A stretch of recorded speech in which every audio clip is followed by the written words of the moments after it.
All right, good morning, happy Saturday, and welcome to Corporate Cardboard. My name is Mackenzie Franklin, co-host of the show, and I'm joined by... Dan, also known as chairman of the board. Yeah, thanks for joining us this morning. Fantastic. So today we have a bit of a couple things we want to go over before we start, and that's going to be a little bit of restructuring to the episode as a whole. So I know last time that we had a lot of news and Kickstarter content on here that seemed a little forced and jammed in. We've decided to scrap 99% of that and go straight towards, some relatable content. That way we can share our thoughts and ideas and have more of a, personalized time on this show. Dan, anything to add on this? Yeah, I feel absolutely the same way. I think we both noticed as we started going through this, and particularly when watching the show backwards, our heart wasn't in it. At least I can say that from a personal standpoint. And I much enjoyed it a lot more as the show progressed and we started talking about things that are more personable, as you said. Absolutely agree. So with that being said, let's get to as personal as it gets, and let's go ahead and start this off with what we've been playing. So Dan, why don't you start us off and just tell me a little bit about what you've been doing these last 2 weeks. Okay, so I've actually got quite a few games played since the last episode. I'm only going to cover a few of them. Some of them I'm still clarifying a few thoughts on before I kind of get my opinion out there. But I'm going to start off by talking about Mercado de Lisboa, which I actually just dropped a review of this morning, if you want to check that one out. This one is the brand new Thinky Filler game with a accreditation by Vital Lacerda. So he's a co-creator of this game. And if you're familiar with Vital Lacerda games, this is a small element of one of his bigger games of the same name, Lisboa. So this one, you are basically trying to build these stalls on this grid in order to try and attract customers to your stalls and basically get money.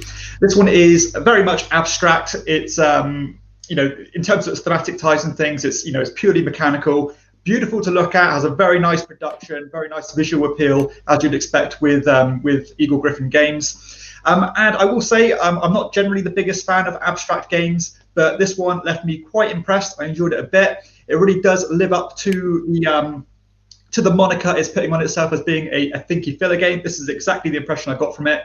Wow.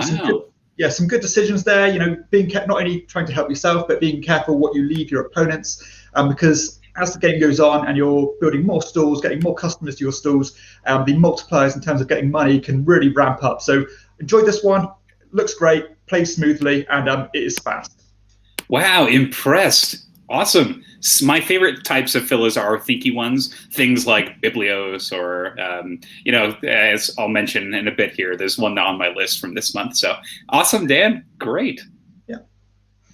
Sweet. I'll go ahead and just jump into one of the games that I've been playing. So I was introduced this week to Coloretto. So Coloretto is, in my opinion, one of the coolest little games I've played in a long time. So it has that idea of quick, thinky decisions. I love that there's immediate, consequences to anything you're doing. And it's one that I've been having a lot of fun with. If you're not aware, Coloretto is about 17 years old now. It's a 2003 game, but it is one of the cutest little fillers I've played in a while, and I've just been having a lot of fun with it.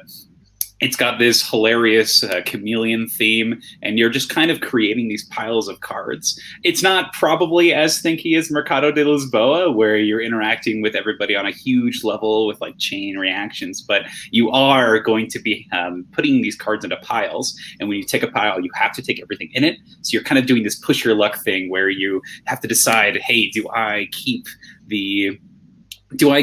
something that I know is going to be guaranteed points, or do I try to push it a little bit more because your points do scale based on how many you get? So it's really neat. I really enjoy this cute little game all about colorful chameleons. So that's one that I've been having fun with. Yeah, really fantastic game. Always a game that I recommend to anybody. Scales fantastically well, I think. Works well at 2, works well at 4 or 5. No brainer for me. This one is a must own for any collection. And I was so surprised. The 2-player mode, they switch the cards. So normally in the 3 and 5-player game, you can put 3 cards on one of these stacks that you're taking. But in the 2-player game, they actually switch the cards around so that they are only going to contain 1, 2, and 3. And I think that just adds a really cool dimension to the game. Yeah. And I was really impressed by it as a whole. So really pleased with this one. It was a trouble to get. Like, this thing has been out of print for a while. So luckily there was somebody on the marketplace that was selling one with some bonus cards. So got it for the library. It's all good to go. Fantastic. Yeah. Okay. So the second game I'm going to talk about is another lighter game on the kind of that a kind of filler plus style game. This one is called Las Vegas Royale. Now, I don't know if you're familiar with this game. This one is good. Yeah, I've heard of Las Vegas, and I saw your review on this one. So I'm curious to hear some more in-depth thoughts here. Okay, so yeah, this one is a re-implementation of Rudiger Dawn's original game called Las Vegas, but this one has the expansions already built into the one core box. It is a very simple dice rolling game with the Las Vegas theme. So you're gambling, you're trying to control these different casinos by having the majority of dice in them. And if you have got the majority of dice in these particular casinos, there's 6 of them, each allocated to a different pip value of your dice. And if you control the majority, then you are going to get the bigger check that is allocated to that spot. But the way you do this is quite interesting, because you're just going to roll your big bunch of dice, and you're going to pick one of those pip values, and you're going to allocate them to the corresponding casino. And again, whoever's got the most when all the dice are used up is going to be going to take the most money. However, there are some quite interesting twists on this game, where if anybody ever ties for the majority, so say I had 3 dice in a particular casino, Mackenzie had 3 in that casino, then anybody who's lower than that would then be the majority, because the majorities cancel each other out if they're tied, which I think is a great little twist and adds a lot of more thinkiness to the game. And on top of that, you can play optionally with these kind of sideboards here, as you can see on this image, these gold boards. And when you go to these particular casinos with these boards on, then you kind of activate a slight mini game, which are all these gambling themed games, such as rolling dice and trying to playing like, are you going to roll higher or lower than your existing roll? And if you do, then you can slide up and keep gambling and pushing your luck and get more and more money by doing so, or go bust. This is one of the coolest games, at least the most accessible and fun games that I've played in a long time. I've got this to the table countlessly, well, non-stop since I've got this one. I've introduced it to quite a few people already, and it's been a unanimous hit. And I think this is going to be a mainstay of my collection for some time to come. So you mentioned it has lots of little mini games. Now, for that in particular, that's part of the expansion, right? I remember playing the base game, and I love that mechanic of the majorities canceling out. I like that you could just kind of eke in a die and still score the massive points. But how do the mini games work exactly? So if you normally, or the game suggests you allocate these mini games to the level 1, level 2, and level 3 casino, because when the checks are originally divided out, they're done from the highest to the lowest. So the 6 will be the big bucks, the 1 will be the smaller amount of money. But you kind of get that compensated by getting the ability to play one of these mini games. And they're just different ways to make money, different ways to get these chips, which you're used to kind of to pass on your turn if you don't like the dice you've rolled. And there's lots of different fun things. So some of them might say, if you go to this casino, you get 10,000 for each other casino you're in. Just loads of different twists, and there's lots of variability here. So you can always kind of change and chop the game however you want, which is really great, I think. Gotcha. Really cool incentive mechanic to go for those lower dice values. Yeah. I like it. Wow, great choice. All right, I'm going to go ahead and jump into another one that I have played this week, and another one that I'm really impressed with. I want to start off with positives here, and that is going to be Millennium Blades. So Millennium Blades had a Kickstarter for Collusion, which is this huge, gigantic expansion that came with 2 boxes. And Millennium Blades is a CCG simulator, so games like Magic the Gathering, Yu-Gi-Oh!, Pokemon. And this one is fantastic. I was super impressed. So I really like this designer. He's designed only one other game. He's designed Bullet, but this game is probably his passion project, I'd have to say. And in it, you have just so much content. It's out of this world. But the game itself, the gameplay is real time. It's smooth, it's fast, it's quick, and it's accessible. It gets you this idea of entering a card game tournament and collecting promos. It gives you the whole theme and feel really well. And this is one that I was able to play the cooperative version with my wife, and she really enjoyed it. She actually crushed it. She did way better than me, which I had like 25 points at the end of this, but she carried us both with this one combo card where she scored like 400 points, something like that. It was unreal. But the game itself has this, I really want to highlight it, has this hilarious promo set of cards that are all based off of TCG and board game designers. And so like Eric Lang has his own card, is Kazuki Takahashi, Satoshi Tajiro. So all these like really famous people who are in the video game, board game, card game industry have their own cards. I think who else has? I think Richard Garfield has a card, and Steve Jackson. It's hilarious, and the artwork is fantastic on all these cards. So it's done in this very very anime-esque, as I'll show you here. And it fits this world really well. So as you can imagine, the characters also are going to follow under this. So I think Eric Lang is like Canada Man or something like that. It's fantastic. So I really enjoy the artwork. I like the presentation, and I was really impressed with the cooperative version of this game. Instead of dueling against each other, you have this scalable difficulty on the boss that works really well. And you're just trying to work together to counteract the boss from kind of flipping your cards, or from just kind of messing with this tableau of cards you're building. So really impressed with this one. Have you heard of this game at all? Yeah, I've heard of it. Not something I was leaning towards playing, but I do like the concept and that kind of macro view of a game within a game kind of thing. It's, something novel, something a bit different, and you've got to always applaud someone being original. So yeah, fair play. Agreed. Have you ever like dabbled into the competitive card game scene or anything like that? Competitively, not really, no. I used to play a lot of Magic with my friends, only like immediate friendship group. But gotcha. It didn't really suit my style, really. I kind of like balanced games, and I found the kind of that kind of constant struggle and getting the power plays isn't really my bag. So something more self-contained like this would be a lot more appealing to me personally. Totally makes sense. What else have you been playing, Dan?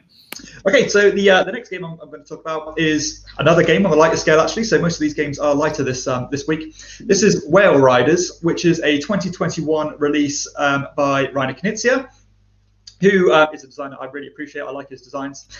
This one is a very family-friendly game. A lot of traditional Knizia-esque mechanisms, very, very boiled down, very simple decisions. Take 2 actions per turn out of a possible 5 kind of thing. And in this one, you are basically sailing down this coast on the back of these whales, trying to collect different types of resources, and ultimately just cash in those resources to fulfill contracts to get points. Pretty standard fare, doesn't sound anything innovative, and to be honest, it isn't anything innovative. But it does what it does quite well. It's pretty mediocre in what it does, really. Nothing new here, nothing to blow your mind, but that doesn't necessarily make it bad. Beautiful to look at again, vintage to trait artwork, which is absolutely stunning, and it really does pop when it's on the table. I've enjoyed this one. I did try to bring this out to maybe appeal to my girlfriend and people who aren't so heavily involved in the games. We did get this onto the table with her, and she was a little bit underwhelmed with it, which is fair enough. I can understand why. I played it a few times. I'm happy to part with it now, and but happy I played it. But sits around at that 5.5, 6 at push out of 10. Gotcha. So a little disappointing. Were you expecting something different mechanism wise? I don't know really. I think this was maybe if I sat down and thought about backing this one, because I knew what the end game was going to be. I was always going to get rid of it. It was never going to be a mainstay. Like a keeper. But maybe if I thought about that process a bit more, I wouldn't have backed it. But in the spur of the moment, I backed it on Kickstarter, and it arrived. I played it, and it was okay. The story of so many Kickstarters. Speaking of games that were just okay, the one game that I played this month was Euphoria. So Euphoria is a very early Stonemaier design, and it's one that I was not very impressed with. So Euphoria has you playing as a controller of like this group of, I guess, rebels or something. I guess citizens. You're citizens of a dystopia. And the whole idea is you are using these citizens, which are dice represented by pip values that you're going to roll every turn, every time you recall them. and you're going to put them out into different locations, take an action based on the number of the pips of all the dice at that location. So it's a really straightforward concept. You take your dice, you roll them, you put them places, you do the action, and then when you're out of dice, you take them back. But every time you take your dice back, you got to roll the dice, because if you reach a certain number when you combine the total pips of everything, then something bad will happen. You're going to lose one of your dice permanently. So you can get punished real hard for rolling high. Now, this game, you can definitely tell it's a Stonemaier design. It's by Jamie Stegmaier, and this has a lot of his random elements that appear in other games of his. Things like Tapestry, things like Viticulture. It has the random card draw. It has the ability to go to a space and not be sure exactly what you're going to get. So it has a lot of those random components, but I do not think this one has the staying power. So when I played this game, I used very tiny amounts of dice. I used 2 and 3 dice. You can get all the way up to 4, I believe, but I started with my base 2 and went up to 3 at one point. Now, when you play this, the dice that you use, you have this like a brain value that you add to the number of dice when you roll them, and based on what you get, you're going to get if you get to like 16, I think it is, you're going to lose these dice. So it was my turn. I rolled my dice. I got 2 6s, and my modifier was like +4 or something. So I lost one of my dice, and losing that dice set me back for the whole game. And I just couldn't win at all. It was super devastating. And to get dice back, you have to get resources to be able to trade in for the dice. But if you don't have dice, you can't get resources. So it's like this cycle of like, as soon as something bad happens to you, there's no coming out of it. There's no like even attempting to. There's no way that other players can kind of control or mitigate this. And to exacerbate this problem, there are these buildings that you're going to be using. And to build a building, you have to put a character on it, and the character has to stay there. So if you recall it, then you've no longer helped with this building. So if you get suddenly shot down to 1 dice, you can no longer help with buildings, essentially, because you're too focused trying to get your dice back. And you're not allowed to help with these buildings, but the buildings get built if all but 1 player helps. And if all but 1 player helps, then the person who didn't help build the building gets a negative penalty associated with them. So it's like this never-ending cycle of like, oh, dang, you better not mess up, because if you do, you're going to be behind this entire game. It was so rough. And I'm just sitting here like, how did this happen? Like how, oh man, I was so disappointed, because the artwork is pretty great. I like the theme of the dystopia. I really like the idea of getting like these followers and having these shared tracks. That was my favorite thing, was they have these shared tracks that everybody's working with. But just the idea that the game design is built around one person getting a positive negative, that's super devastating in my opinion. And one of these negatives is you're no longer allowed to help with the buildings. And I was like, what the heck is happening? And that got revealed on the first turn. I was just like, you've got to be kidding me. I couldn't believe it. I don't know. Have you played this one? Have you played this game? I haven't. It sounds like a game that's going to kick you when you're down. Yeah. Man. I've always got the impression that Euphoria is almost the black sheep of Stonemaier games. You don't really hear too much about this one. I believe they're still supporting it by bringing new content out. Is that right? Yeah. They are. My friend, he said that his favorite thing about this game was the organizers it came with. And I'm just like, that's probably not a good reason to get a game. But I couldn't believe it. And the other thing on top of this, so you have lucky card draws, because there's actions where it's like you trade in 2 identical cards to take an action, or you discard 3. So if you just happen to draw pairs, awesome, you're going to be ahead of everybody else. There's also one that if you happen to roll doubles, you can take 2 actions on your turn. So if you just roll better than other people, you're going to get more efficient than everybody else. And I'm just sitting there like, what is happening? It's crazy. I couldn't believe this. Okay, sounds like a one to avoid. Yeah, I would not recommend that at all. So okay, so I'm going to stay on the negative. Oh no! Okay, but I will end on a positive. Okay. So, I'm going to talk about a game that's very popular. And looking through your list, I believe you rated it quite highly. This one is Space Base. Oh. So Space Base, I was always interested in playing this one because I played Machikoro. I thought Machikoro had some DNA of potentially being a good game, but left me massively underwhelmed. I thought, we're just doing the same thing again and again. I didn't get anything from it. So I hear a lot of people talking about how Space Base completely improves in every facet of Machikoro. So I was thinking, that's cool. I like the idea of this. Let's give it a go. I left with the exact same vibe as Machikoro. Didn't enjoy it. I think it went on a bit too long. I can see the appeal of it, but the fact that it's being rated at a 7.6, I know it's extremely, or doing extremely well in the overall rankings, and I'm struggling to find that. I suppose that kids, younger people with younger families and stuff, I can see why, but it didn't do anything for me, unfortunately, and just a smidgen better than Machikoro. I rated this one about a 4.5 out of 10. So was it the length that had like the biggest issue that you had the biggest issue with? Just like, because I know it's got a real slow start if you're playing just the base game. There's like a light speed variant that you can play that starts you with like starting ships and stuff. Did you just play base core? Yeah, I played purely the base game, and as you said, that was one of the things I took away from it, was how long it took to get the engine going and get the motors rolling. It seemed like a big portion of the game was just like, take a coin, and then towards the end of the game, you're doing a bit more because you do get to stack up the abilities that you discard and put behind your sheet. And then it was starting to get a bit more enjoyable.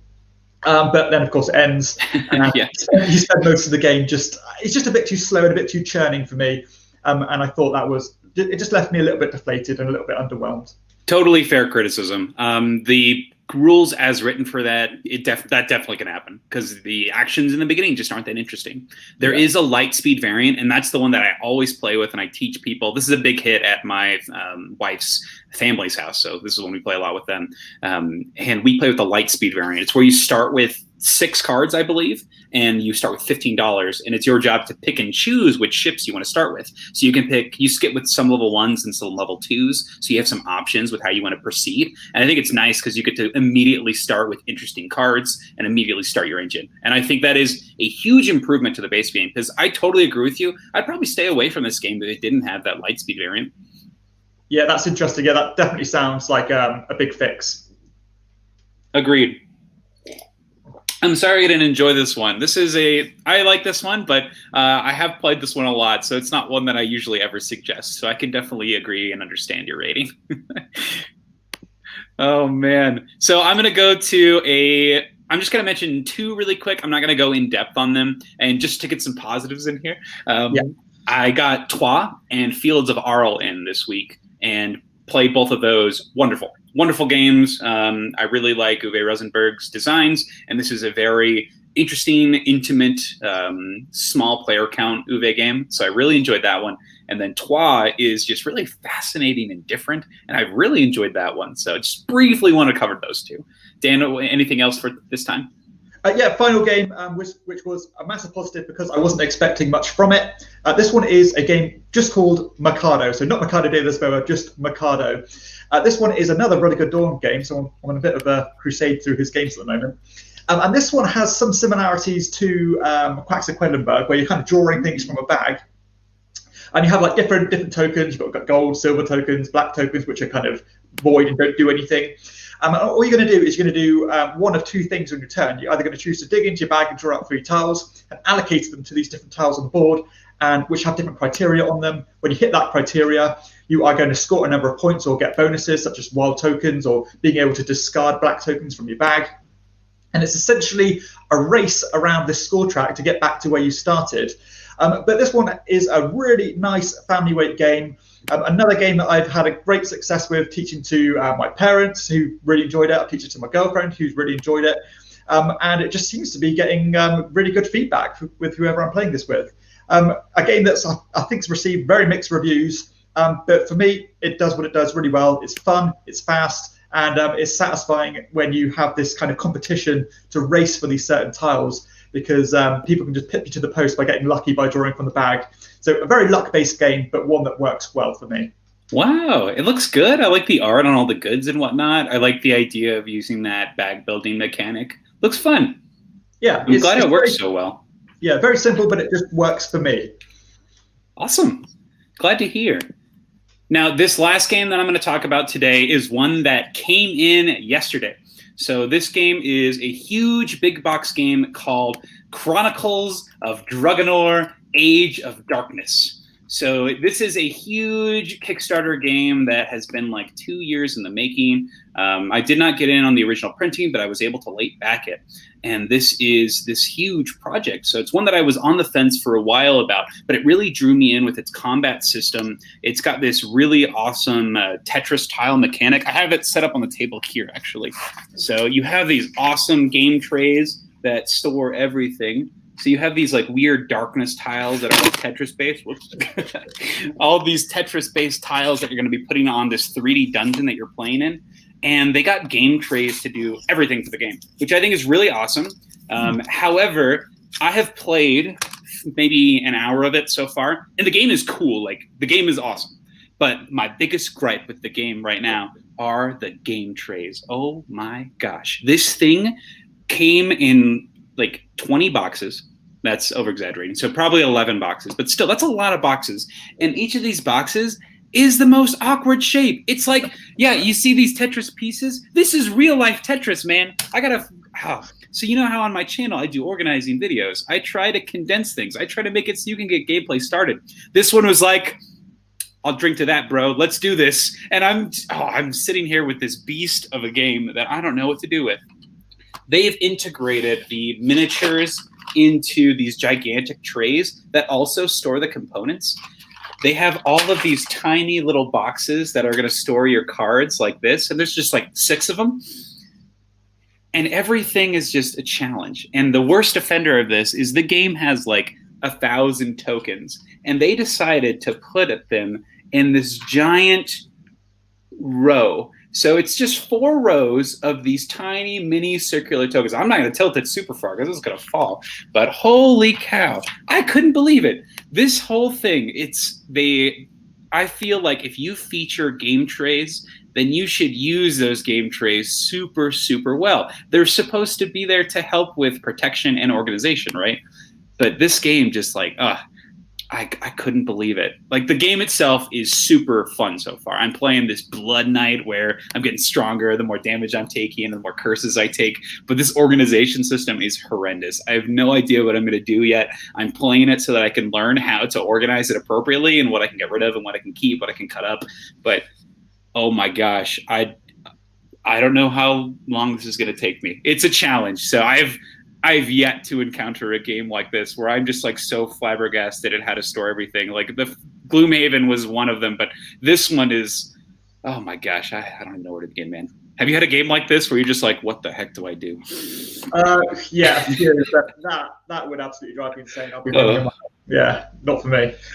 Holy cow, I couldn't believe it. But the game is cool. The game is good. The art is awesome. I'm like super pumped. I'm gonna play some more of this after we finish, but I couldn't believe it. The organization's killing me. But that is going to wrap up our What We Played section. So this next section we're going to talk about is our Kickstarter section. So this one, we've taken all the Kickstarter out and we've just dropped it down to the side game selection and the chairman's choice. So we're just going to talk about the 2 things that we thought were really cool this week. So Dan, go ahead and start off. What's your chairman's choice? Right, okay, so I am not going to choose anything this week because nothing caught my eye, and I thought it would be wrong. It wouldn't feel right for me personally to recommend or kind of evangelize something that I'm not going to part my own money with to back. So I want to be authentic, and when I do make a chairman's choice, for it to be one that I truly believe in and one that I've paid my own money for. So that's my kind of standpoint on this week. I think that's a great stance in general. I'm not going to do a side game selection either unless it's going to enter the library. So I think that's perfect. But that being said, one game did make it to the library. It's one that I've been going back and forth on, and just seeing all the positive reviews and the kind of Galaxy Trucker nature of it and just the fun that you can get from it. I went with After the Empire. So we did go ahead and get this one for the library, and it comes with a couple of new expansions and new organizers that I hope are going to be good. I mean, game trays, don't fail me this time, man. But After the Empire looks like a blast. So you're going to have this tower defense style of a game where you're going to have wave after wave of knights coming to take you down. The Kickstarter version has all of these exclusive expansions, these exclusive organizers. You have all these exclusive miniatures, these full castle pieces. And I think that they're going to add a lot of presentation to this Euro game. It's a worker placement game where you're going to be building up these gigantic walls and preventing people from coming in. So you're going to get raided and raided and raided. You've got all these exclusive cards and components. You've got your food and all your cubes upgraded. And one thing that people really enjoy are these upgrades to the cubes themselves. So they go from these wooden into these plastic textured cubes. And I think that'll just be really nice for not only colorblind folks, because they do have specific texture, but I think just in general, they'll be nice to handle. So I've heard nothing but good things from this game. It looks like a blast, and it's one that I'm really excited to add to the library. And this one has a very small window between when it's going to be produced and when it's going to be delivered, because the game's already done. So I'm excited to get this one played. So have you heard of this one? Have you played it? Yeah, I've heard of it. It looked like it was a bit too much stuff for me, but I do love the idea of it, and it's certainly one that I want to play because I love fantasy. I love sieges. I'm still looking for a really good siege board game, and this one looks like it could be potentially the one I'm looking for. So certainly willing to try it, but just wasn't quite hooked enough to part with my money for it. Gotcha. I'd say come over and try it, but that'd be a little bit of effort on that one, huh? Maybe one day. Sounds good. All right, so that's our crowdfunding picks section. Now we're going to jump into a bit of news. Now, very similarly to the Kickstarter section, we've trimmed this down to where we're each only going to talk about one thing.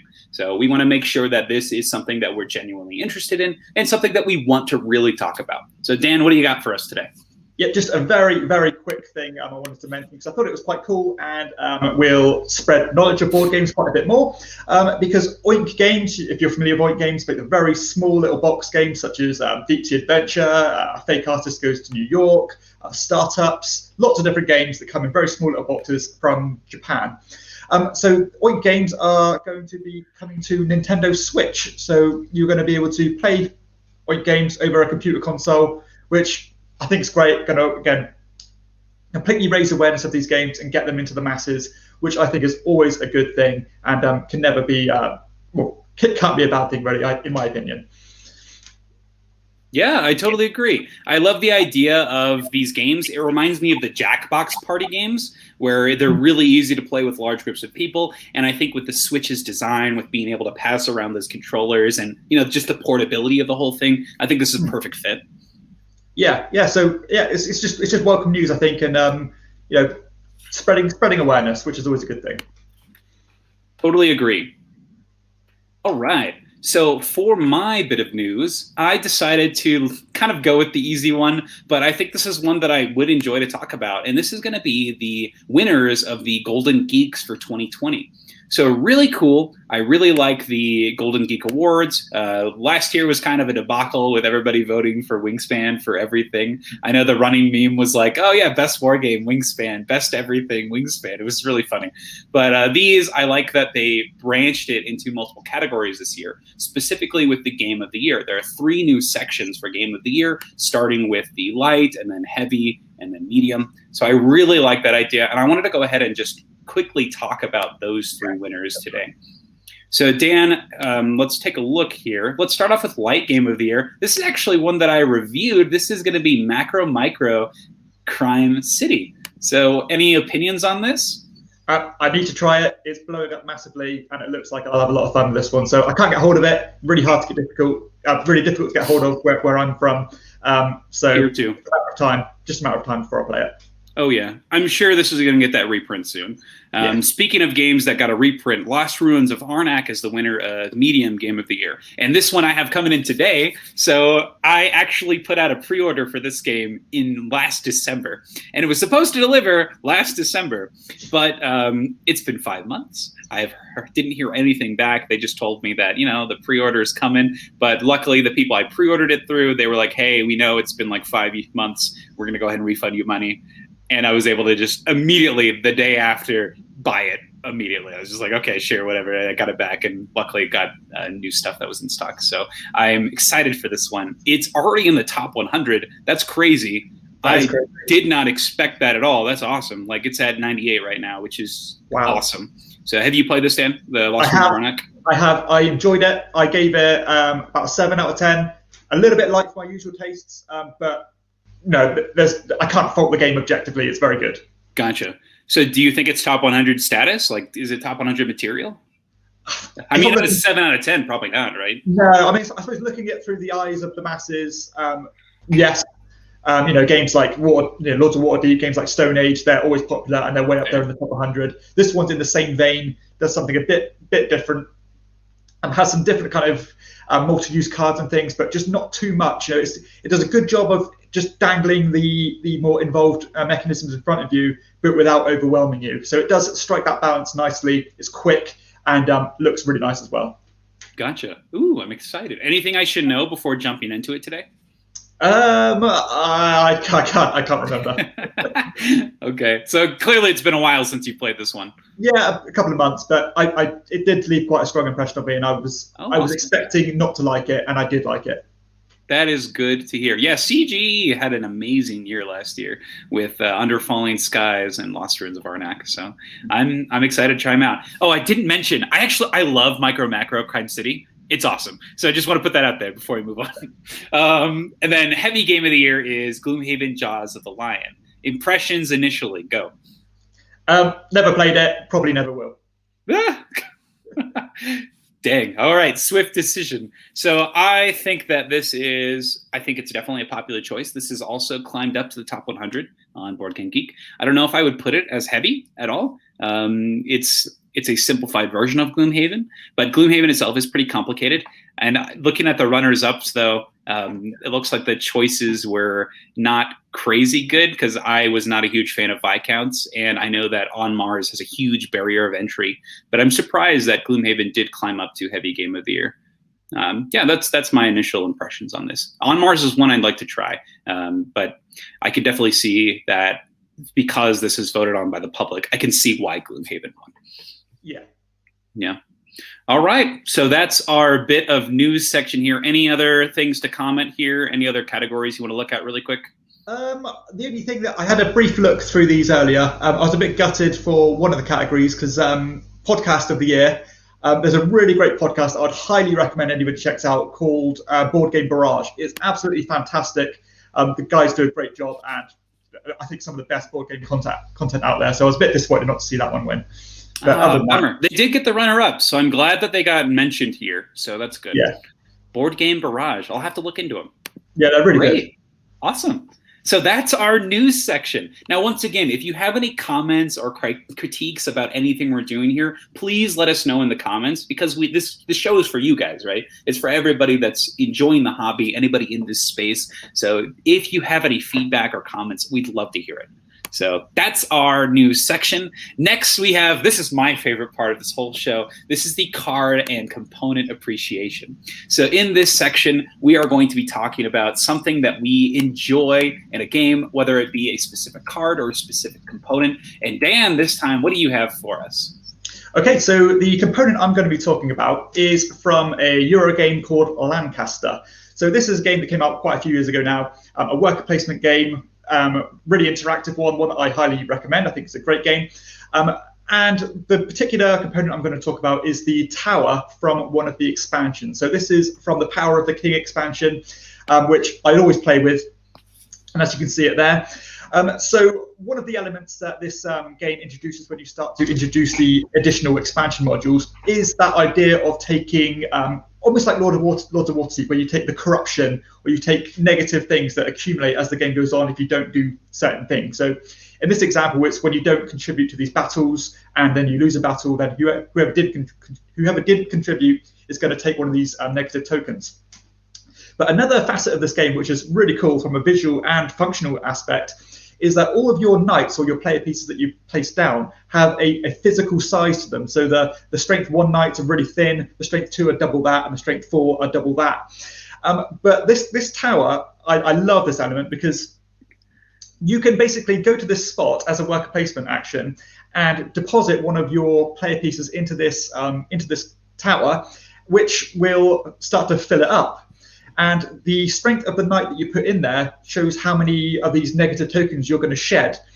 So, and the great thing about this as well is that, as you can see, there's a capacity there. So as soon as that tower is flush, then nobody else can start depositing their workers there and therefore can't get rid of any more of this corruption or negative shame, I think it's called.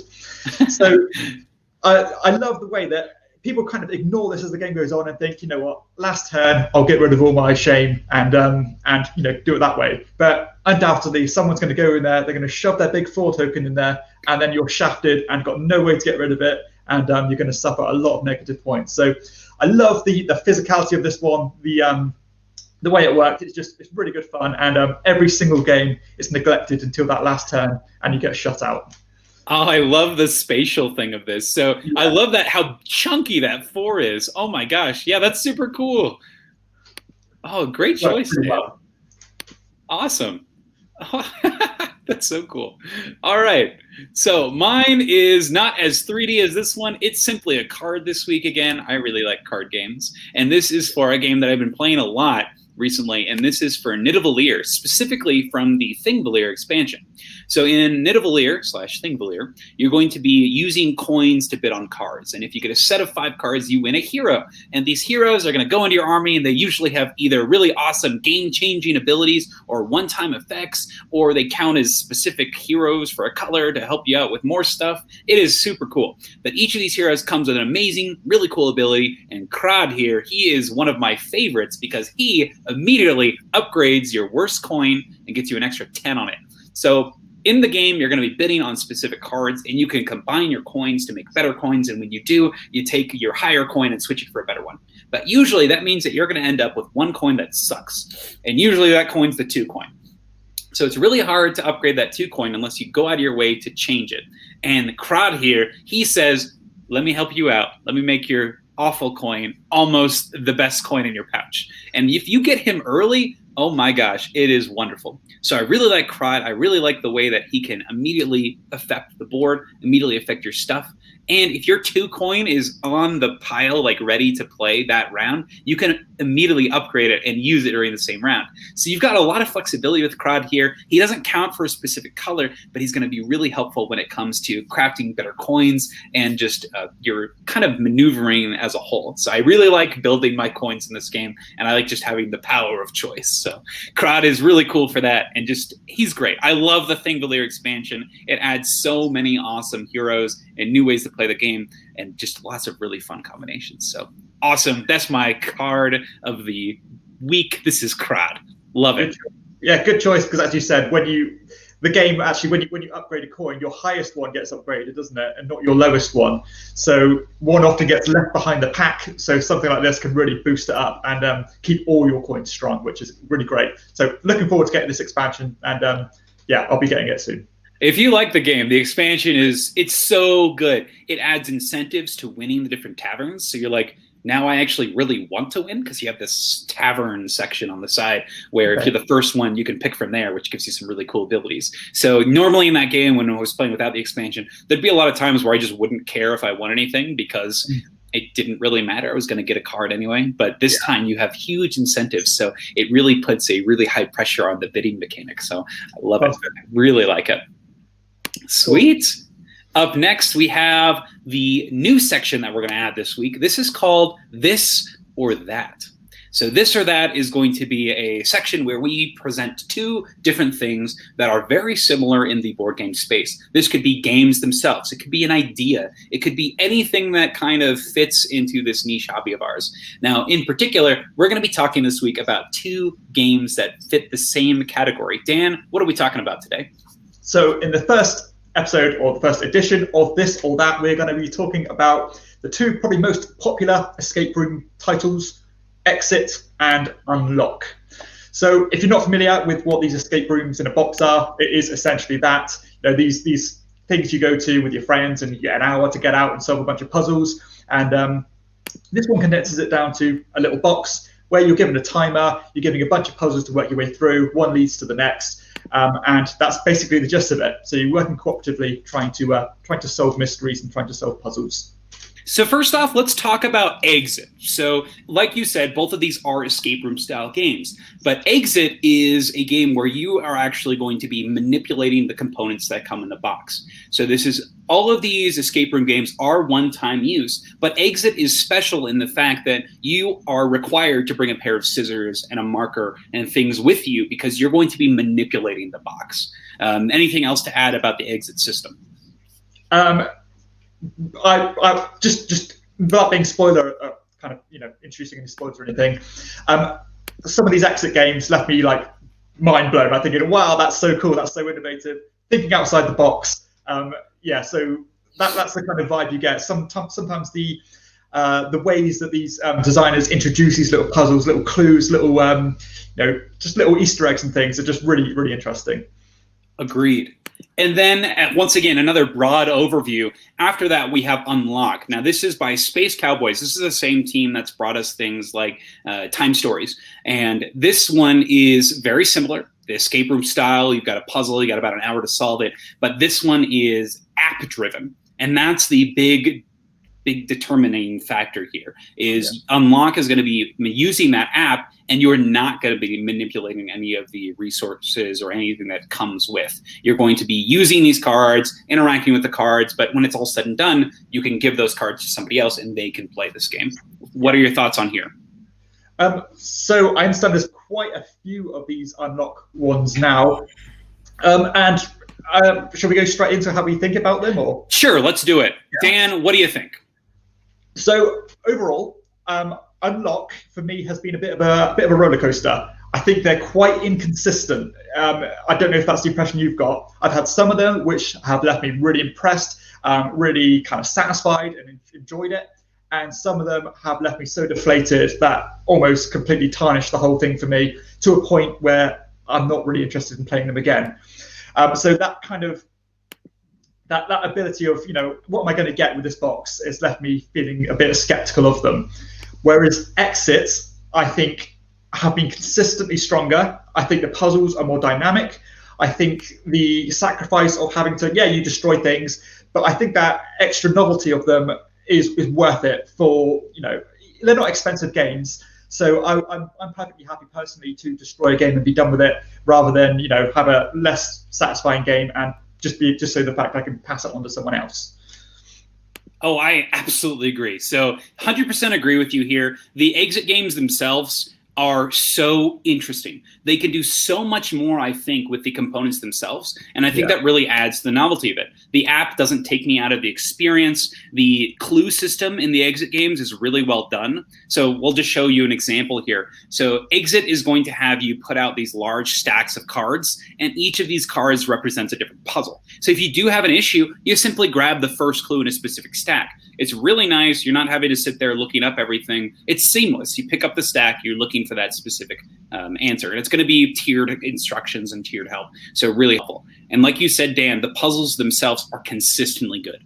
I have not had a really negative Exit experience. They've both been very clever, very thoughtful. And I'm willing to, I'm only going to play it once, right? I'm here for, I'm a little selfish, right? I'm here for my experience. I'm here to have a good time. I don't really care about passing it on. I'm here to enjoy the time that I'm putting forward here. And at the price point of $8, I think this is a super low entry, and you could just jump into it and have a great time. So I love this. I love the components. I love that you're not relying on the app. And I absolutely agree with you on the swinginess of the unlocks. Like sometimes those just are not good. Now they've been switching to this model where you have to buy 3 of them together. Yeah. What do you think? Those 3 packs, they've always been like that in Europe. You've not been able to buy them separately. Whereas the Exits, you do buy them all individually. But yeah, as you said, if I had to choose one or the other, it's absolutely, no doubt that I would choose Exit. Gotcha. Now, speaking of, let's try to leave on a positive note here. For Unlock, what are some positives that you've experienced with Unlock? To be honest, I find them a bit. I find them a bit more accessible. They kind of walk you through a bit better. They're a bit, the apps work really well. They're nice and crisp and clean and work. They do what they're supposed to do. And I think they're maybe a slightly more leaning towards the lighter side of things and just have a bit more of a family-friendly vibe to them. Whereas the exit ones maybe seem a bit more involved, a bit more requiring you to think outside the box and have a slightly more mature vibe to them, in my opinion. I could see that. The thing that I like about the exit games, or sorry, the unlock games, I like that the puzzles usually are pretty, like, you have to think about them. But I really am not a big fan of this mechanic. I know I said we wanted to leave on a positive note, but I'm not a big fan of this mechanic, of the combining cards mechanic. Okay. I think that it's just super boring and not that interesting. You see this in games like Cantaloupe, where you're combining 2 cards to do something, and I just do not like this. I do like the idea of small little clues on the cards. I think that's really neat. I like the idea of combining cards more mentally than actual like puzzle pieces. So sometimes it's good, but I think you're very right, Dan, with the inconsistencies are huge with exit games. With unlock games. Yeah, it seems like the hysteria over these types of escape room games in general has waned quite a bit since, say, a year, 2 years ago. Mm-hmm. It seems like the luster of them is starting to dwindle a bit, but they're still making them. But interesting how the kind of pattern shifted a bit, and these are slightly, well, they're not as popular as they were. Definitely not. And there's just so many of them now that, I mean, yeah. But these are two the pretty much the head ornaments of that genre. If you think of escape room games, unlock, exit, you're either in one of the 2 camps generally. Yep, absolutely. Cool. So what do you guys think? Do you prefer exit or unlock? Is there a different escape room? Maybe you really like Escape Tales. I hear that they have great stories built into the escape rooms. That's the one that I've yet to try. It looks a little dark and creepy, but if it's good, let me know. Have you played any other escape room titles, Dan? I think, I've done one of them. I forgot which. Is it called Dexcape? I think I've done. Oh, yeah. Dexit. Dexcape. No, you might be right. Yeah, that was okay. It wasn't not as good as Exit. Glowing review. Yeah, but yeah, we'll be putting a poll out. No murky waters, one or the other, this or that. You have to choose one or the other. No asterisks. Which camp are you in? Yep, and we'll cover that next time and just kind of go over your thoughts. And if anybody leaves comments on that, we'd love to share those as well. So promoting interaction. Let's go. Yeah. So just to clarify, Mackenzie, which camp are you in? So I'm saying exit. I'm exit all the way. Exit. Yeah. Cool. For sure. So bang, there you go. Corporate Cardboard's decision. Exit. Unanimous choice.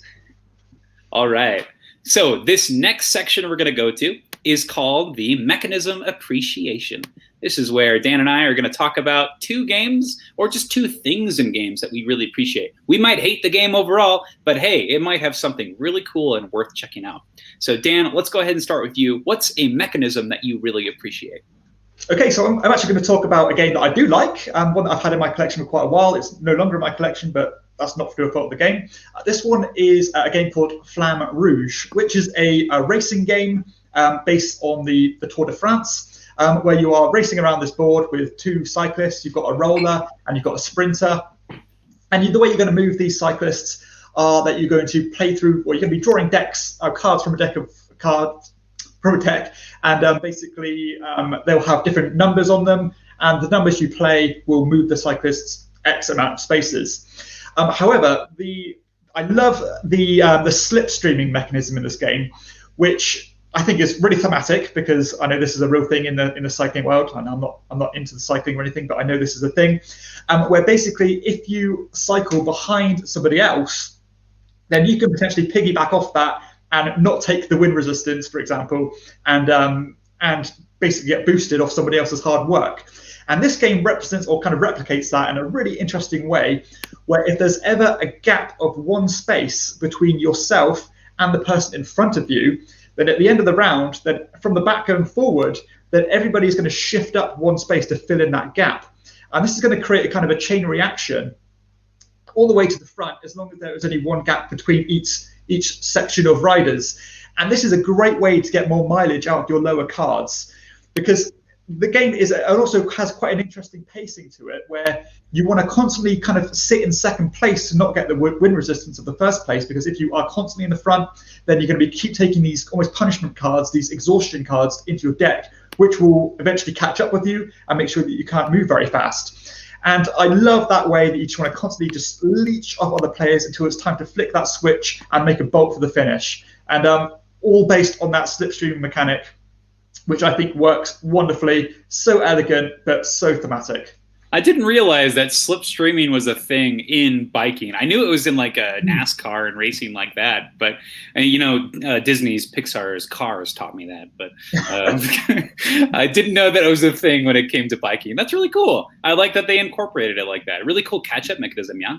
Yeah, absolutely, and it's unique. Nothing else uses this, and the game in general, I think for a race game, has a very different vibe to anything out there, because it's not just a frantic, bundle for the front. It really is a game about holding it in until it's time to go for the finish, and all that slipstream mechanism is just wonderful. That's fantastic. Well, thanks for sharing, Dan. That's awesome.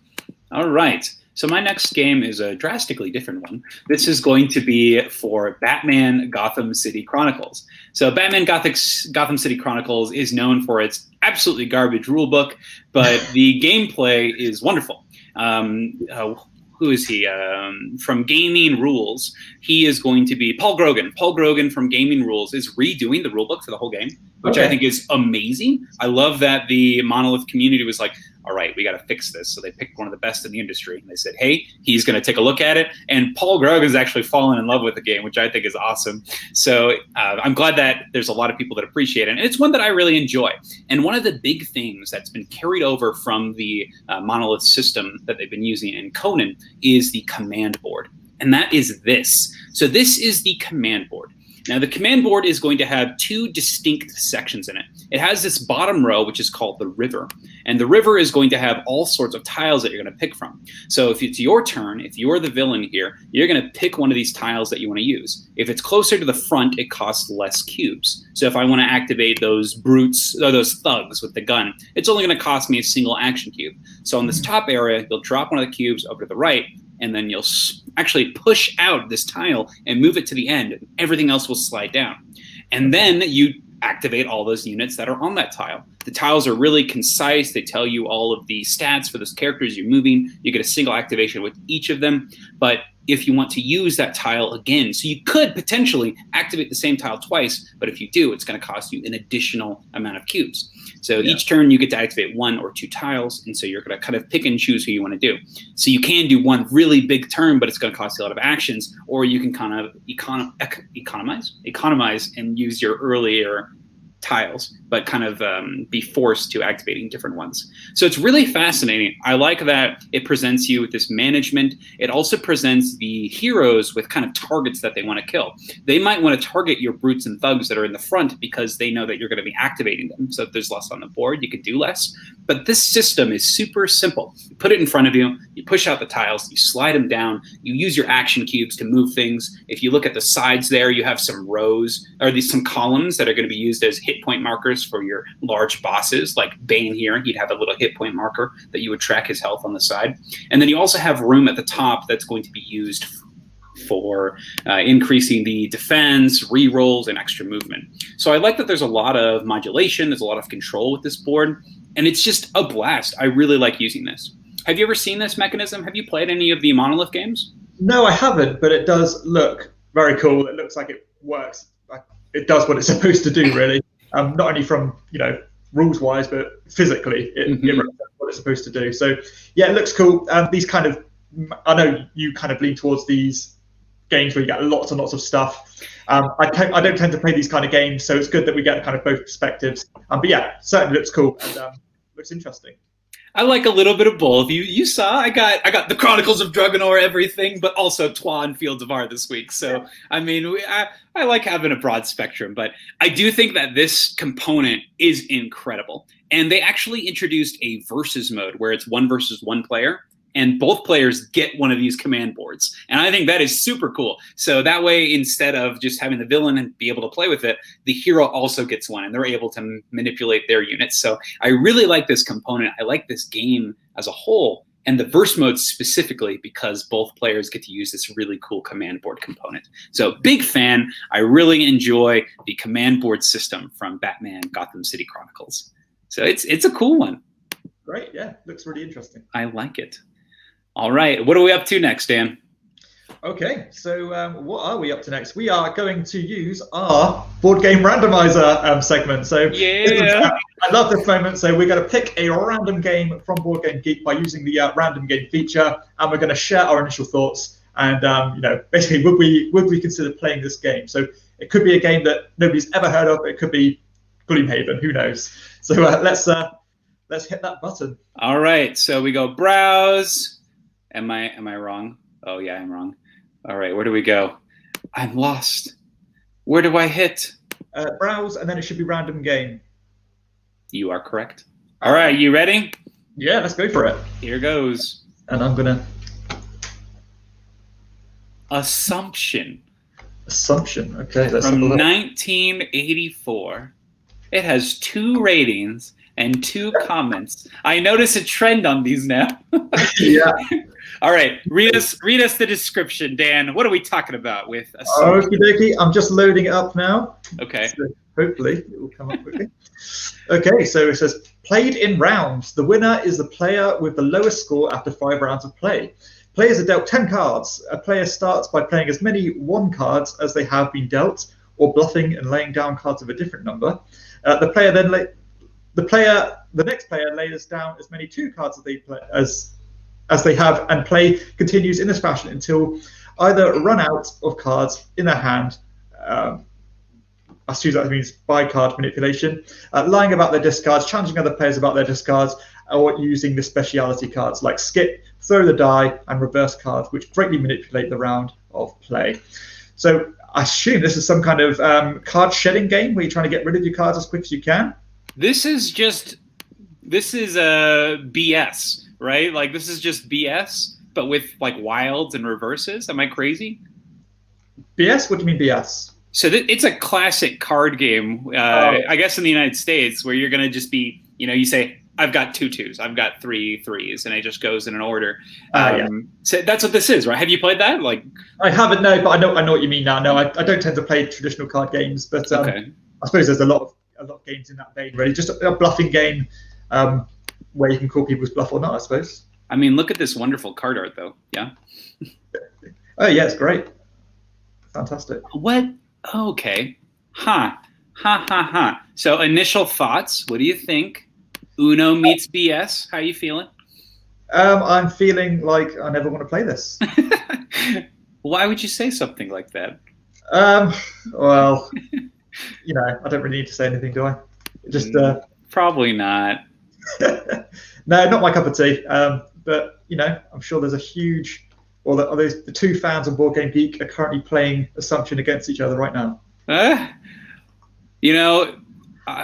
I think I agree with this comment. Look at this. Alfonso says, have not played, but this looks like I doubt it meets Uno. Exactly my thoughts. And Tanks-a-Lot says, Assumption, a fast-paced card game. No, 8280, fun for the entire family. 1985, complete. I think maybe has a copy that he's trying to sell. Let's see. Nobody in the geek market, no videos, no files, no forums, no discussion found. Look at that. If we could post this video here and we could be the lone video on this discussion. Let's do it. Okay. Assumption 1984 with the random game feature. We're never sure what we're going to get here. Awesome. All right. What are we talking about next? Next section is, why is this in your collection? Now, I really like what you did last week, where you, instead of defending a game, you said, hey, let's go ahead and suggest a game this time. So this is one that's what I want to do this time. But I'm actually going to have you start off on this one, Dan. What's the game that you have chosen in my collection? So this time, with switching roles, I am going to... I was not expecting this. Justify why you've got this game in your collection, because this is a game I absolutely hated. Absolute rubbish. This one, as soon as I clicked on your list, this was the first game that popped up. This one is 5 Second Rule. What? Yeah. I remember playing this game with my family. We all hated it. It was silly. We could all, all the answers to the questions, you could answer anything because there's often no right or wrong answers. What do you think? I think there's so many better party games out there than this one, and I don't think it's worth your time. Wow. Okay, so 5-second rule. Now, I want to be very straightforward with you. We actually have the uncensored version in our library. So this is going to add things where obviously you're going to have inappropriate comments. It's one of those like adult party style games, but it's one that I really enjoy. I was really surprised. So 5-second rule has you've got a timer in the middle of the table. You're going to flip it over when you're ready. And then you're going to read this card and you have to list 3 things of a specific type. It could say something like, name 3 sticky things, or name 3 colors, or something like that.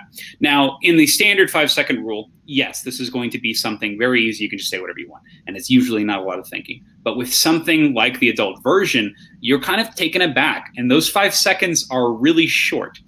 In addition, once that timer goes, you are not allowed to repeat any of the things anybody said. So a lot of the times people will get 1 or 2 things out and then it goes to the next person and you've got people tripping over words. And I think that's where the fun of it comes, is that, I gotta answer right now, and we just say things. And I really enjoy the idea of a party game where it's fast to play. Everyone is participating. Everyone is vested in what people are saying, because the people at the table are the judges. So if somebody does say something, everybody else can get like, what do you mean? That's not that. I like that you have this. It's not one person being the judge. It's the whole table. And I like that idea of it. I like that the game is quick. I like that it is super accessible. And I like that there are multiple versions of it. So you can play it with different people, different players, different styles. And it's one that's really approachable and accessible. So that's why it's in our library, is because it is something approachable and fun and accessible. And it's one that I enjoy because I do think that you can get to some ridiculous responses. And very similarly to the Cards Against Humanity idea, where it's funny to listen to your grandma say a bad word. This has that feeling of getting somebody to say something funny, but it is up to them to say it. And I think that is the big difference between a game like this and like Cards Against Humanity, where it's the players coming up with the creative things and the choices as to what they say. And I think that is huge. What do you think, Dan? How about my assessment there? That is actually quite an interesting point you made there about the rude thing having to be said from their own mind, and not being forced to say something where the rudest answer wins, essentially. But yeah, okay, didn't land for me, but I'm glad you enjoy it. And very mass appeal, as you said, very mass market, and anybody's going to be able to play this one. But didn't work for me at all. I think there's way better party games, but fair play. Okay. All right. So the game that I've chosen that's in your collection, and once again, I want you to convince me to get this. It's one that I tried to get a hold of when it was initially released. So this was initially produced by Simon in the United States. And this was a very hard one to get a hold of at the Gen Con that I went to. So it was a game where you are going to be, I believe, you're a bunch of professors and you're going to different universities and studying and whatnot. They have a cool Geek Up Bit set for this at the Board Game Geek store. But I just have not been able to find someone that owns this to try it, because I know it is widely available now. And this is going to be Newton. Can you explain to me? And this was recently featured on your top 10 engine building list. Yeah. So I was really wow, he really likes this one. So tell me about it. Tell me why this is in your collection and why it should be in the SideGame library. Okay, so if you're familiar with the games by all the Italian designers, Achitoka, Luciani, Tashini, this one is, in my perception, and obviously we've all got our own perception of things, this one doesn't get talked about anywhere near as much as the other ones. I think it's still ranked pretty well, but this one is easily as good as the rest of them. This game does some things a bit differently because it doesn't use dice, which a lot of the other ones do. It's mainly used about using cards, and you're going to use these cards, so you're going to play them onto your player board, and they're going to have different actions on them. But after you play a card and you take that action, you take the next card and play it.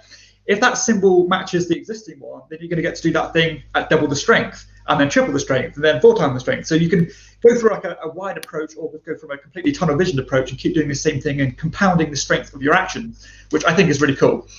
You've got the different boards you're going to climb up, like getting new research and new technologies and things. And at the end of each round, as you can see from that picture there, one of the cards you've played is almost retired and tucked under your board, which will again bolster any corresponding action you take in the future. And that's really cool. But the thing that I like about this game that really sets it apart from other things is how you generate your points. Because some of these actions are going to be visiting different spots across the world map here, visiting these different historical sites and universities. And once you've been there, you're going to drop a disc down. But that's going to correlate to a different action on your player board, where you can basically invest in these books, which will fill up your bookshelves depending on the knowledge you've collected.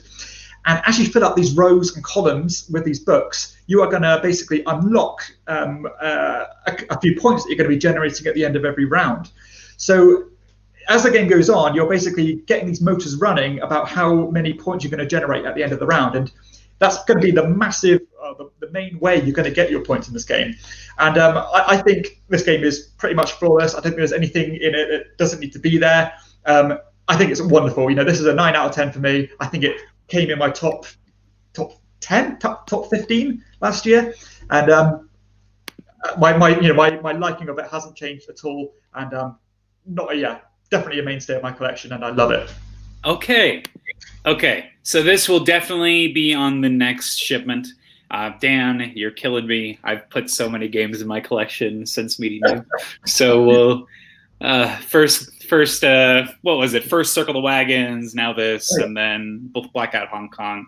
All right.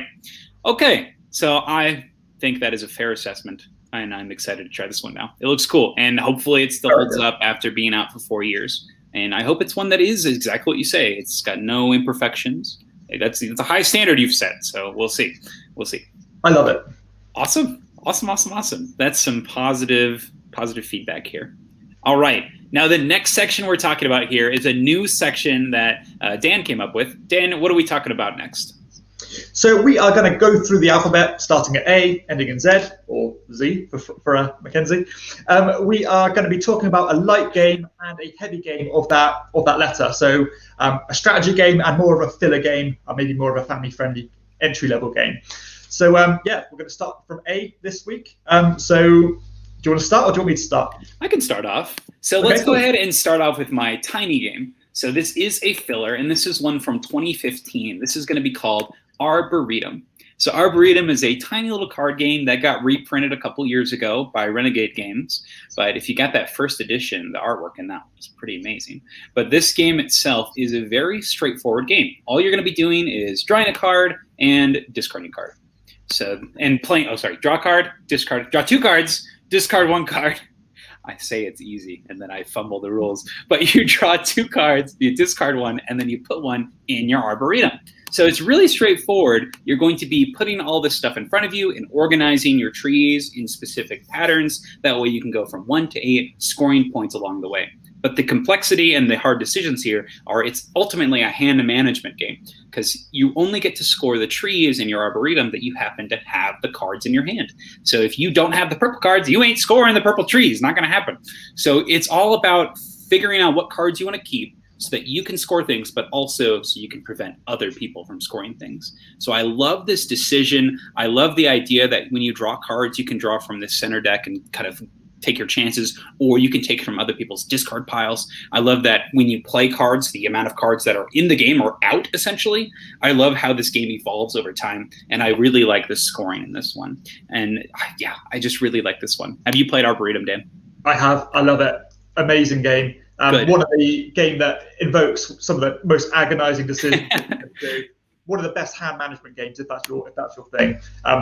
Painful game. Could be very nasty, but brilliant. Absolutely agree. You know, this was one of the games that my wife and I, when we first started playing, we tried playing this one at a board game cafe, and when we played it, we were just like, this game makes no sense. It seems so simple, and we didn't really understand the decisions. But then we revisited it a couple years later, and we're like, this is amazing. So if you have any interest in a game like this that's light and small and good, jump into it. This is a great hand management game. Great game. All player counts are pretty solid, but I would recommend this game at 3, I think is best. So I think any count that was good. Yeah. Cool. Really good choice. And if you didn't choose that, I probably would have chosen it. Yeah. Okay, so my light game I'm going to be talking about is a game called Adventureland. Now, sounds very generic, very bland. The box cover matches that. This is a Kramer and Keystone game, a family weight game that I think is criminally underrated. Nobody talks about this one. And I think this is a great example of an introductory game where you are essentially have a bunch of meeples at the top of the board in the top left-hand corner. And as the game progresses, you are going to be moving them almost from the top left to the bottom right, because the board is essentially a big grid, and you can never go back on yourself. And from round to round, you're going to be drawing cards from this deck, which is going to make different items pop up on the map, such as swords or new monsters. And you're going to basically collect these resources as you're on your way down and try to fight the monsters on the way, get points. But there's basically 3 different scenarios in this game, kind of ramping up in difficulty or complexity. I always played the most involved one because I think that creates some really interesting decisions, where you are essentially racing for these spots inside these castles for a small, simple area control game. But on top of all that, you've got to fight the monsters. You've got to bear in mind how far you're going to travel. You know, are you going to make small steps and get everything on the way down, or are you going to go straight to the bottom and try and fill up that big castle at the bottom? Really fun, smooth game, and works really well if you like that mechanism of going as far as you want, but not going back on yourself. Like this one a lot. It looks really cool. I've actually heard a lot of positives from this game, and they all say the same thing. Like, this game's amazing, but it's ugly as hell. But honestly, it looks pretty nice. Like, the cover, maybe, yes, but the game itself looks really good. The board is fantastic. It looks great. And in fact, this was actually on the short list of the list we did together about top 10 boards. Because I think the board itself looks amazing. Yeah, but the cover is a huge deterrent. It just looks so bland, and which is a shame. I love that. Oh, it's made by Haba too. I didn't see that. That's cool. Awesome. So, oh wow, yeah. This is pretty sweet. I like it. Yeah. I can't really say anything too much about this though because I have not played it. But I like the way it looks and I like those mechanics. So it seems like a winner. It's pretty good. Awesome.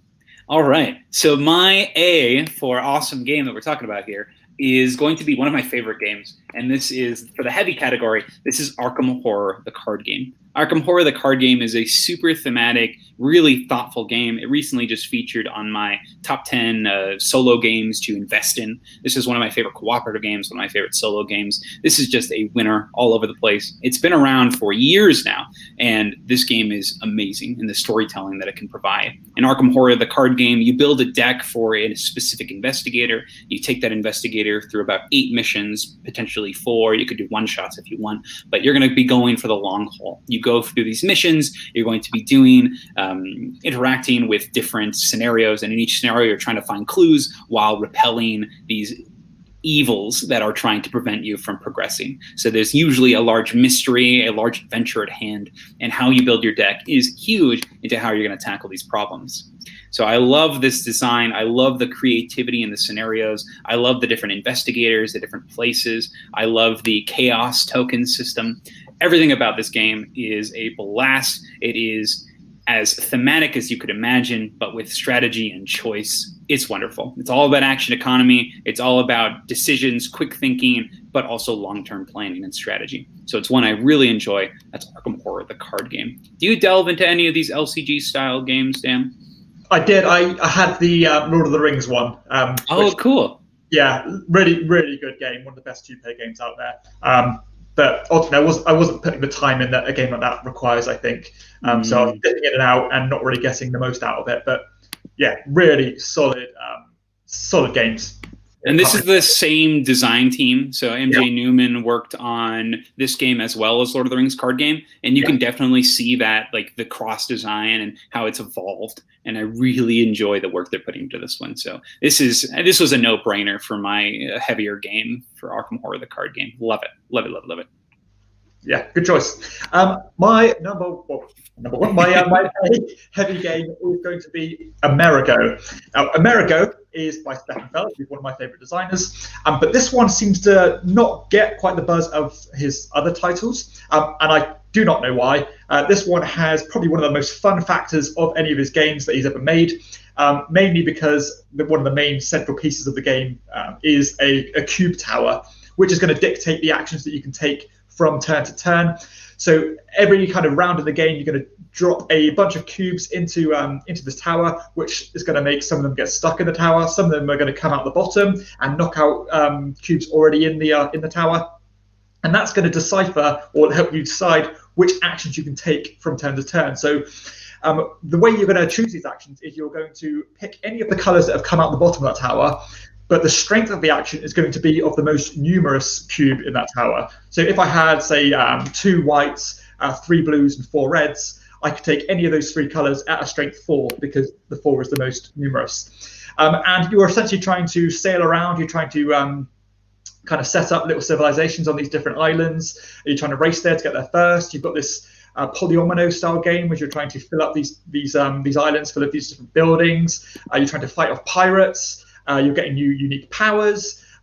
It's absolutely brilliant. It has all the trappings of a Feld that you'd like, such as those ongoing threats from round to round. This is one of the games that as soon as I play it, I want to play it again. I'm absolutely enamored and blown away with this one as soon as I played it. I think it is amazing. I know my brother, who I played this with most often, he loves it as well. A brilliant Feld game, and maybe a top 3 Feld for me. Wow, that's a high praise. This is really cool. I love this style. It looks really neat. I like this board. I haven't really seen anything like this. I love the tiny little ships. They're super cute. The cube tower is awesome, and I love the decision you have to make based on what comes out. This sounds wonderful. This is one that I'd really like to give a try. Yeah, it's great. I really would recommend it. And I think the look of it does look a bit bland from the pictures. In person, it does look a bit better. But it does have some meaningful decisions, but you are somewhat tunnel visioned in what you can do. Although there's a lot you can do in the game, you're always limited to what's in the tower. And gotcha. That's brilliant. I love it. I like it. I like it when games with a giant scope like this are limited like that, because then you're not going to take forever on deciding. You're trying to evaluate the best decision based on what comes out. You can either continue down your path, maybe a little bit more subpar, or branch out and really take advantage of those cubes. So it's cool. I like this system. This is a great choice. Thank you. Awesome. Cool. So that's our A to Z section, letter A. And now we go on to our next section here. This is the climbers. So our climbers, this is going to be ending in the week of May the 5th. And this one is going to be about the games that have done really well in ascending the Board Game Geek ranks. So once again, we are trimming down these sections. So in this one, we're going to talk about 10 of them and just kind of get an idea of what's climbing and how much it's climbing. So let's take a look. Dan, you want to start off? What are we talking about first? If you want to start, Mackenzie, I'm still getting my screen. Oh, sure. Out. No worries. Yep. So the first game is Titans. So Titans has gone up 26%. So it's sitting at a rating of 129, which is kind of crazy. I have never heard of this game. I have no idea what's going on here. I don't know why it's climbing. So Dan, have you ever heard of this one? I've never heard of this one. No, I don't know either. It looks like it's still in very primitive stages of its popularity. Only 129 votes there. But yeah, could be anything with a name like Titans. I do not know what this game is about. Okay. Oh, I misread. So it only has 129 ratings, and its overall rank is 6,000. So I misread. It is not number 129. It has 129 ratings. So let's take a look at what this is. So it looks like Titans is a territory control game. You got miniatures. You're going to have a huge amount of leaders that you're going to be fighting with. I'm curious to see why this is rating. Maybe it's delivering from Kickstarter. I imagine so. Okay. So cool. I mean, awesome. I'm glad people are getting their games. Yeah, exactly. Okay, number 2, we have Merchant's Cove, which we actually mentioned last week. This one is the massively asymmetrical game where everyone has completely different games, I suppose they're playing, but all in one big network of games where they're competing against each other. Coming in at an average of an 8. And still early days as well. I think this one is just being fulfilled on Kickstarter, but still tracking to be quite high, and is this list is a few days old, but right now it is going into the mid 4,000s, which is a really strong start. Agreed. And I've heard good and bad from Merchant's Cove. This is one that we did not add to the library. It presents some of the problems that Root has, where it's just a beast to teach because you're teaching a bunch of different games. And the central core uniting mechanism is apparently a little bit blander than expected. Apparently some of the expansions do fix that. But right out the gate on the base box alone, apparently it's not the strongest glue that's binding this asymmetrical game. So it is one we passed on, but based on critical reception and just feedback from customers and everybody, we'll see if it's one that we do end up adding. But right now, honestly, the asymmetry is more of a barrier to me than it is a boon. Agreed. Mm-hmm. All right, number 3, Bristol 1350. So this is the newest in this kind of deduction series. You've got the awesome book with the map that rolls up inside. This has climbed up to rank of 5,000.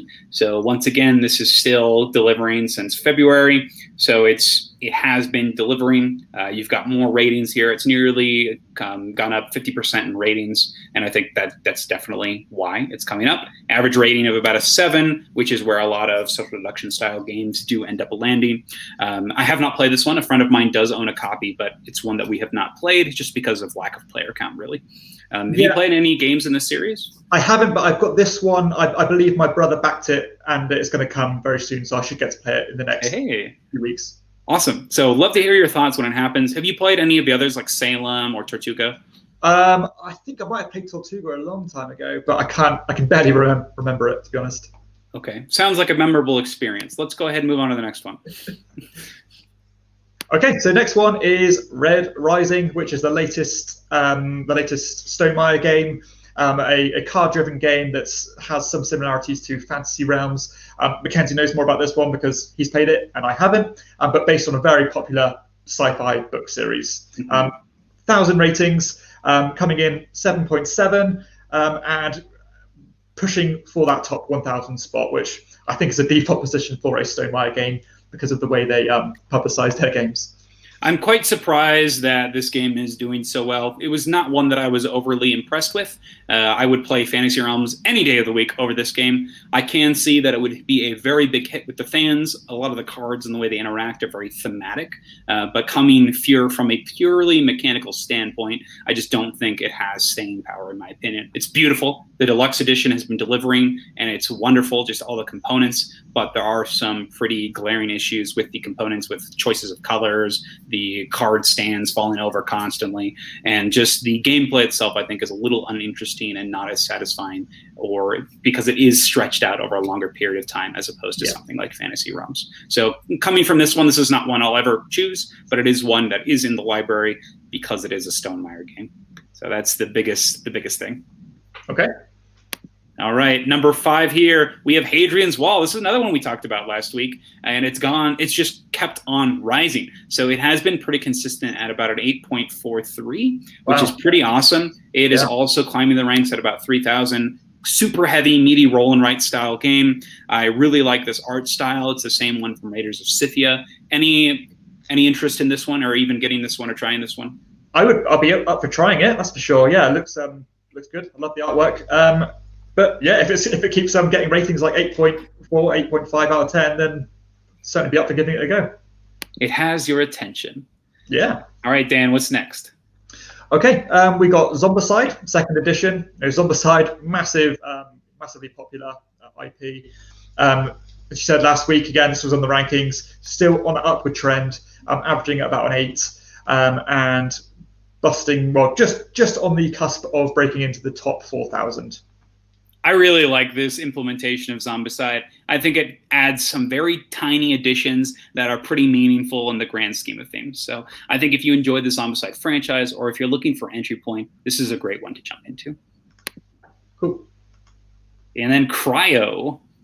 So Cryo is a game by Luke Laurie. So this is his design after Dwellings of Eldervale. And this is going to have you settling in these planets. So you're going to be going in these caverns, and it looks like a very straightforward game. It recently received a lot of reviews, and I've heard some very mixed reviews on this. Some people saying it's too short, some people saying it's too long. It's really interesting because people are really back and forth on the opinions on this one. Have you heard anything about this or looked into the game at all?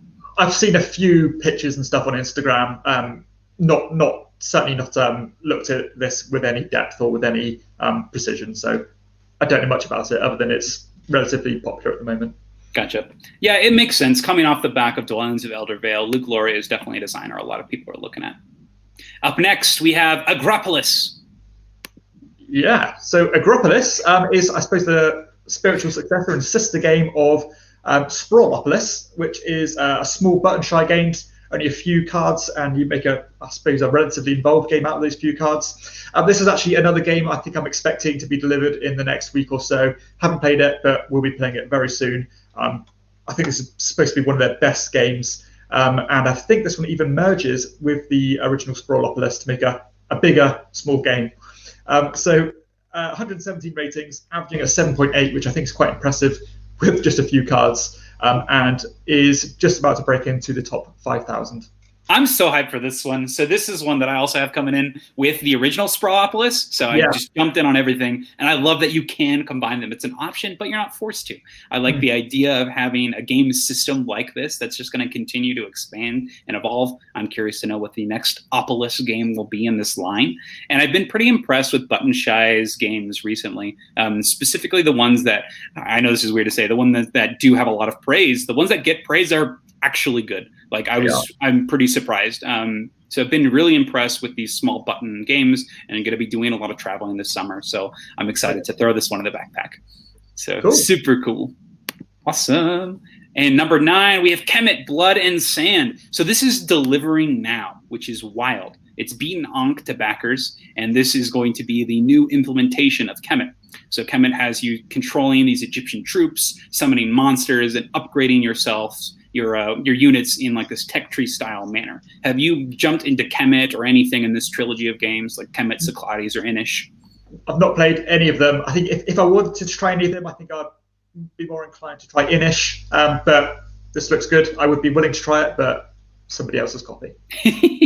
That's kind of how I feel. In our library, we have the Seamon line, so we have like Blood Rage and Rising Sun and all those. So we ended up going with Ankh instead of Kemet. But once again, if Kemet does have the gameplay to back it up, then this is one that we will probably end up getting as well. So this is sitting at an 8.57, which is pretty dang good.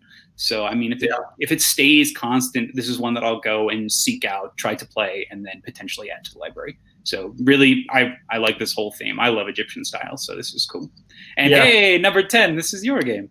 Yeah, so number 10, Mercado de Lisboa, which is what we talked about at the start of the show.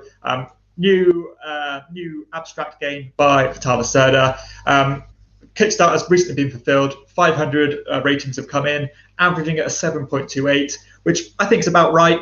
And I think this is going to be one of those games that you're not going to be able to criticize too much. So I don't think people are going to hate it, but I don't think people are going to love it either. So I think it's going to be a bit of a slow burner, and probably maybe even hit the top 500 or so where it lands. Wow. Well, yeah, it's climbing pretty well right now. So that's good to see. Okay. All right. So that's our climbers section, and that brings us into the last section of today. We're going to be talking about the poll response. So 2 weeks ago, over on Dan's channel, he put up a poll that was asking specifically about one question. You want to go ahead and detail that, Dan? Yeah, okay. So the question I asked was, how many games are currently in your collection or on your shelves sitting unplayed? So I know Mackenzie said he had none. He doesn't keep any in his collection that are unplayed because he tends to play them straight away. I was sitting on that cusp of the between 9 and 12 I usually sit at, which is the worst I've ever been at, and I'm still in that position. I don't know. Should I drag up the results on my? Go ahead and bring it up. So I'm still at 0 unplayed games. Once again, I got Chronicles of Dragonor in yesterday, so I had to quickly assemble it and put it together and start playing it. That way, I could today come up and be like, oh yeah, still got 0. But yes, okay, yeah, still 0. The overwhelming majority of players, with 46% out of 400 votes, is between 1 and 9, which is what I tend to sit at. Mm-hmm. At 0, so a completely played rack of games, is 9%. Between 10 and 19 games, so just in that next bracket where I'm sitting now, is 17%. Between the 20 and 49 games, which is not quite significant, is 13%. Wow. And 50 plus games, So that's a lot of games unplayed, is 14%. So more people with 50 or more games unplayed than at 0 games, which is, I think, a sign of how the hobby works. Oh, my goodness. Yeah. So we have Emily C commenting this morning. She says she's got 39 unplayed. Womp womp. Oh man, so she must be in that group. So Emily, if you're still here, I'd love to hear, like, why so many unplayed games? What do you think on this, Dan? Like, why do you think that discrepancy is so huge between those two numbers? Well, I don't know if within the last year, I know a lot of people don't play games with the people they live with. So their gaming groups, they've built up a stockpile of games they want to play, can't wait to play with their gaming groups once lockdown, all that stuff is, restrictions are lifted. So I suppose that's going to rapidly decline when people are hitting their game groups again. So that could be a factor, but I know generally people do have a shelf of shame or shelf of opportunity that they keep.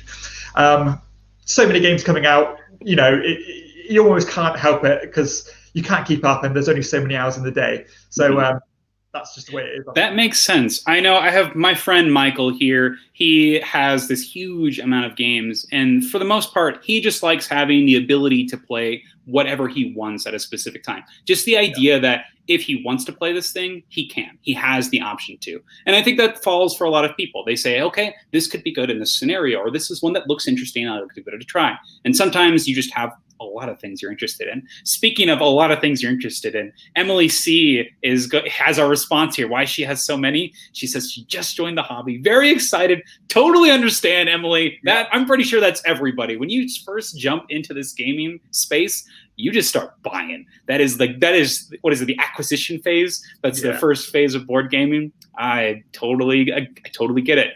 You go ahead, Dan. What do you speak to this? Did you have an acquisition phase like this? I absolutely did. I remember sitting at my old job and just having a spreadsheet of all the games I wanted to try. This was a whole new world I've just stepped into, and I had hundreds of games that I wanted to try because you don't know your preference yet. Mm-hmm. And now I think that filter is a lot more narrowed down, and I know what I want and I know what I'm going to like before even playing things.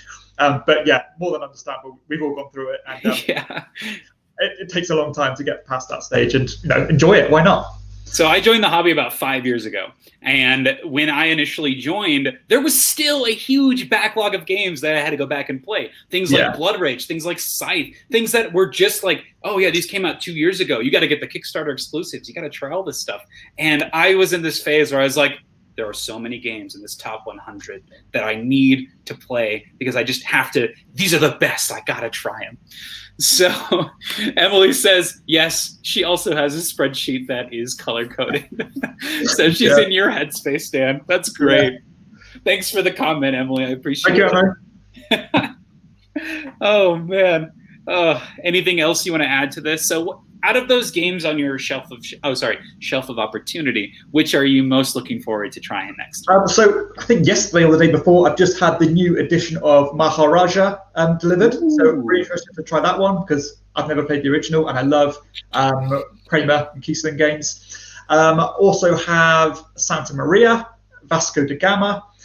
So yeah, looking forward to trying those ones above anything else at the moment. Sounds like a museum. Before I move on, I've just ordered Brass Birmingham as well. So, yay! I'm really excited for you to play that. I think you'll really like it. I think it fits into your engine building / card management, hand management niche. So I think that'll be something you enjoy. And you said Maharaja delivered? Yeah, the new bodes well. So I backed that Kickstarter to get all the promos for Barrage and whatnot. Mm. Nice. So looking forward to that. I didn't actually get Maharaja, but I did go in for all those Barrage extras. So let's tell me how Maharaja is. Emily, any games that you're looking forward to playing coming up? And in the meantime, anything else we want to add to this conversation? I mean, what's next on your games to put to that shelf of shame? Anything else coming in besides Brass? I've got, the last order I put in was Brass. It was Targi, which is supposed to be one of their games. Never played that one, so interested to try that. And a smaller card game called Hats, which I think's gone a bit under the radar, but is supposed to be really solid. So yeah, that's the three I'm looking forward to playing. Gotcha. Super cool. So games that I have ordered, I have 2 shipments coming in today and tomorrow. So today is going to have Lost Ruins of Arnak, Paleo, and Air, Land, and Sea, as well as the expansion to Bonanza. So Bonanza is one that we got back into the library recently. This is one of my wife's favorites, and she says, we need this game. And it's really funny because when we brought it out to play, people really enjoy it. It's a goofy one. And this new expansion adds negotiation cards. So in Bonanza, you're trading. It's a game where you're going to be trading beans with each other. And these add negotiation cards similar to games like Tiefetechen, where you're saying, hey, if you do this for me, you get this card and you can redeem it in the future. So it says, there's no more like, hey, trade me this and I'll get you a future favor. You have a binding future favor card now, which I think is cool. I like being able to quantify that so you can like have that assurance that somebody won't, mess with you in the future. We've got a response from Emily here. She says she's playing with her first group today. That's super exciting. And she's going to play Terraforming Mars. Yes. Yes. I'm super excited. Played that the other day, Emily. I hope you have a blast. She says that she has trouble finding Eurogamers where you're at. Well, I hope for the best for you, Emily. I hope that you have a great time with your new group. That's super exciting. Awesome. Anything else we want to add, Dan? Because we are looking to wrap this up here. Yeah, so I think maybe just before we part, we'll maybe put the new question out for the next week. Of course, of course. I thought the one we would, it kind of ties into the first one, I suppose. I'm going to be putting out a question maybe in the next couple of days, asking how many games are in your collection, full stop. So played, unplayed, how many games are on your shelves? Fantastic. How many games in your collection? That's our question for next time. And once again, we do this every 2 weeks. So please go check out Dan's channel. He's got all of the polls here and the community stuff. I am not yet high enough on my subscriber count, so I cannot put them on my channel yet. But with your help, I can. So if you want to subscribe to the channel, that'd be wonderful, because then we can do all sorts of fun stuff, live stream games, do all the mobile stuff, enjoy the community posts, things like that. I've had a huge surgence in numbers these last couple of weeks, which is crazy. I'm almost at 500 now, which is wild to think about. I was talking to Dan about this the other day, and it's pretty amazing. I really like this community. I really appreciate Dan in general for being so welcoming to the community. So it's awesome. I love this. This is super fun. Yeah, been really good fun. And yeah, looking forward to doing this every couple of weeks. So yeah, it's a blast. Emily agrees. She says, thanks for the Saturday morning fun. Really appreciate you stopping by and watching. Love the engagement. And I loved hearing about your new experiences. And I'm glad you're enjoying the hobby, Emily. Yes. Thank you, Emily. Awesome. Well, thank you so much for joining us this Saturday morning. Once again, we'd love it if you came by and checked us out every 2 weeks. We're not sure exactly on the days that we'll be putting these out, but we want to be consistent with this content. So if you missed us live, we'd love to have you afterwards. So we're going to put these up as videos. We'll go ahead and edit them a little bit, most likely, or put them up straight. You can always watch the live feed. But thank you so much for joining us. Side Game Strong, y'all. Dan, any parting words? No, thanks for joining us, and I'll see you next time over on my channel. So awesome. We'll see you in the next 2 weeks. Bye. Thanks so much.